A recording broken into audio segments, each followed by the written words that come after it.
നമസ്കാരം.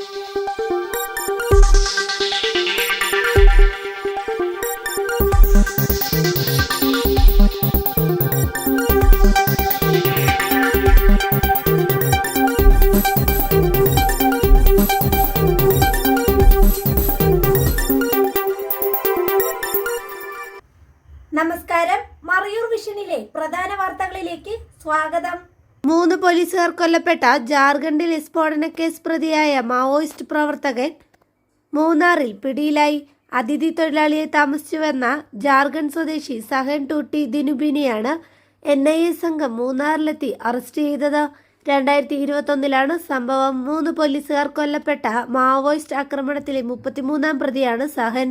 സംഭവത്തിനു ശേഷം കേരളത്തിലേക്ക് കടന്ന ഇയാൾ മൂന്നാർ ഗുണ്ടറവിള എസ്റ്റേറ്റിൽ അതിഥി തൊഴിലാളിയെ ജോലി ചെയ്യുകയായിരുന്നു. കഴിഞ്ഞ 1.5 വർഷത്തിലേറെയായി ഇയാൾ ഭാര്യയ്ക്കും കുട്ടിക്കുമൊപ്പം മൂന്നാറിലാണ് താമസം. അന്വേഷണത്തിനിടെ ഇവിടെ എത്തിയതായിട്ടുള്ള വിവരം ലഭിച്ചിരുന്നു. കൊച്ചി റാഞ്ചി NIA യൂണിറ്റിലെ ഉദ്യോഗസ്ഥരാണ് പ്രതിയെ പിടികൂടിയത്.